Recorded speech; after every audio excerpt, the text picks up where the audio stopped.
नमस्कार, राधे कृष्णा दोस्तों, आप सभी का स्वागत है मेरे YouTube चैनल प्रभु भक्ति में।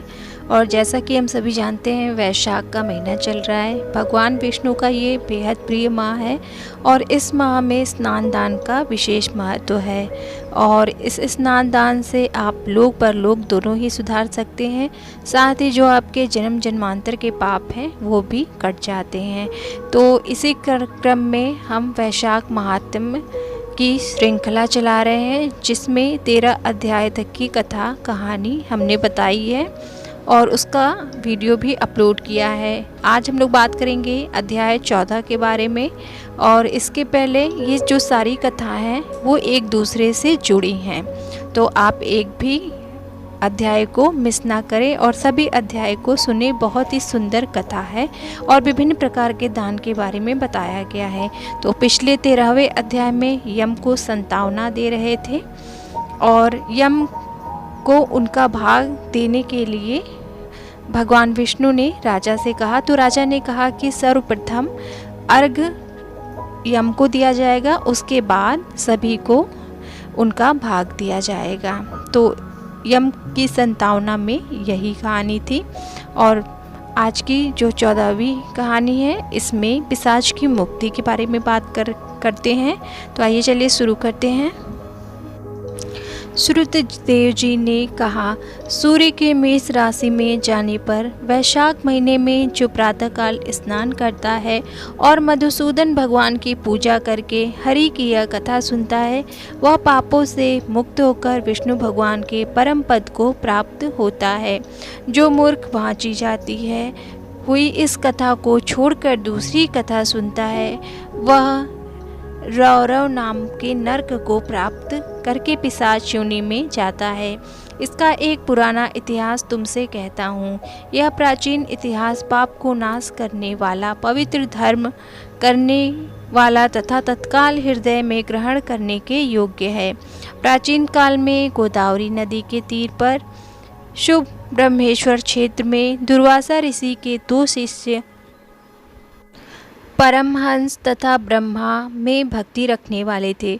उनको किसी पदार्थ की अभिलाषा न थी और वे सर्वदा उपनिषद विद्या में तत्पर रहते थे।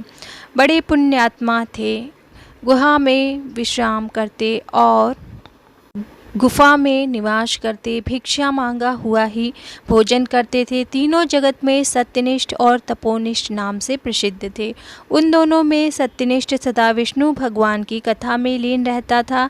हे राजन, श्रोतागण तथा व्याख्यान देने वालों के अभाव में यह मुनीश्वर स्वयं इन कार्यों को करने लगता था। यदि कोई श्रोता रहता था तो दिन रात उसको व्याख्यान देता था। यदि कोई शुभ पुण्यवती विष्णु भगवान की कथा का व्याख्यान करता था तो वह सब काम छोड़कर इसको सुनने में लग जाता था। बड़े दूर वाले तीर्थ तथा देव मंदिरों को छोड़कर कथा विरोधियों के लिए सर्वदा यह कार्य करता था। दिव्य कथा को सुनता था, सुनने वालों को स्वयं सुनाता था। हे राजेंद्र, बिना कथा के वह अन्न नहीं ग्रहण करता था। रोग से ग्रस्त होने पर वह वक्ता अपने घर में व्याख्यान करता था। कुएं पर स्नान करके मुनि कथा सुनता हुआ कथा के अंत में अपना कृत्य करता था। कथा सुनने से मनुष्य का जन्म का बंधन नहीं होता। विष्णु भगवान में तत्व शुद्धि होती है और दुख दूर होते हैं। विष्णु भगवान में प्रेम होता है और साधुओं में मित्रता उत्पन्न होती है। हृदय में निरंजन निर्गुण ब्रह्म शीघ्र हृदय में आ जाते हैं। ज्ञानहीन पुरुष के कर्म निश्चय विफल हो जाते हैं। अनेक बार किए हुए कर्म वैसे ही निष्फल होते हैं जैसे अंधे को दर्पण। दुखी मन से जो कर्म करते हैं वह सच शुद्धि के लिए होता है और सत्व शुद्धि से श्रुति में प्रवेश होता है और श्रुतियों का ज्ञान प्राप्त करके ज्ञान उत्पन्न होता है और श्रुति वाक्यों पर विचार ध्यान और श्रवण बहुधा होता है। जहाँ विष्णु भगवान की कथा नहीं होती, जहाँ साधु जन नहीं रहते, वह स्थान साक्षात गंगा तट होने पर भी अवश्य त्याग देना चाहिए। जिस देश में तुलसी ना हो तथा विष्णु भगवान के सुंदर मंदिर ना हो और वहाँ विष्णु भगवान का स्मरण ना किया जाता हो, वहाँ पर मरने से अंधकार प्राप्त होता है। जिस गांव में विष्णु भगवान का मंदिर ना हो और काले मृग ना हो, जहाँ विष्णु भगवान की कथा ना होती हो, जहाँ साधु लोग आश्रय न लेते हों, वहाँ पर मरने से मनुष्य शीघ्र ही कुत्ते की योनि को प्राप्त करता है। वह मुनि उपनिषद विद्या पर विचार करके ऐसे निश्चय करके सर्वदा विष्णु भगवान की कथा में लीन तथा विष्णु भगवान का स्मरण करता था और कथा सुनने से बढ़कर कोई बात नहीं मानता था। दूसरी जो तपोनिष्ठ नाम का ऋषि था, उसकी श्रद्धा बुरे कर्मों में रहती थी। वह न तो स्वयं कथा सुनाता और ना ही सुनता था। कथा बाँची जाती रहते तीर्थ स्थान के लिए चला जाता था। हे भूमिपाल, तीर्थ में होती हुई कथा को भी शंकित होकर चंचलता के कारण तथा कर्मलोप के भय से छोड़कर दूर चला जाता था। कार्य करने वाले श्रोता तथा वक्ता उसके पास नहीं जाते थे। घर के कार्य के लिए भी लोग उसका साथ छोड़ देते थे। उस दुराग्रही दुर्बुद्धि का समय इसी प्रकार बीतता था। भगवान की कथा से उसकी जीभ तथा उसके कानों ने पुण्य प्राप्त न किया। जब उस मुनि ने दुर्बुद्धि और दुराग्रह से कथा न सुनने और न बाँचने के कारण धर्म प्राप्त न किया, तो मर जाने पर वह समी वृक्ष के ऊपर विश्वकर्ण नाम का बलवान पिशाच हुआ। वह आश्रय और आहार रहित था। उसके कंठ और तालु सूखे थे। इस प्रकार से दुखी रहकर उसके दिव्य 10,000 वर्ष बीते। निराहार और अति दुखी रहता हुआ उसने अपने तारण करने वाले को नहीं देखा था। अपने किए पर चिंता करता हुआ अंतिम उन्मत्त के सदृश भूख के मारे घूमते हुए उस मूढ़ बुद्धि ने मोक्ष नहीं प्राप्त किया। उस आकृतात्मा के शरीर पर वायु अग्नि के समान स्पर्श करती थी, जल कालाग्नि के समान तथा फल और पुष्प इत्यादि उसको विष के समान जान पड़ते थे। ऐसी स्थिति में उस निर्जन वन में इस बेचारे कुकर्मी ने कहीं सुख प्राप्त नहीं किया।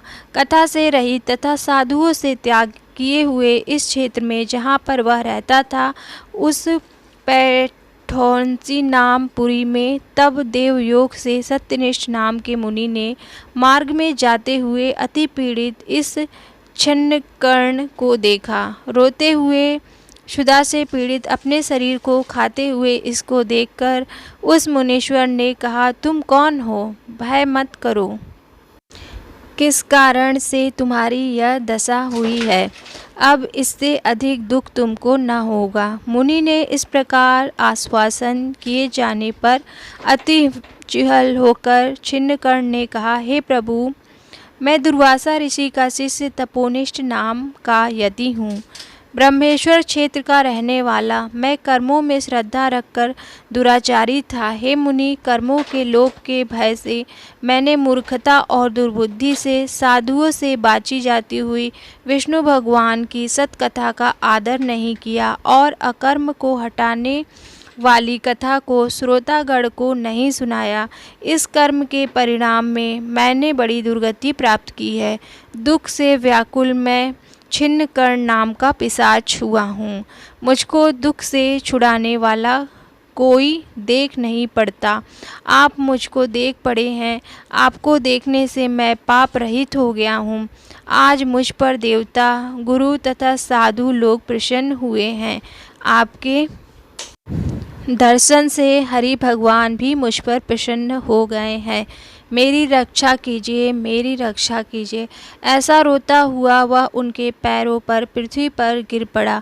तब महात्मा सत्यनिष्ठ ने कृपा करके अपने हाथों से उसको उठाया और जल छिड़क कर उसको उत्तम पुण्य दिया तथा वैशाख मास के महात्म्य सुनने से मुहूर्त मर में उत्पन्न होने वाला पुण्य भी दिया।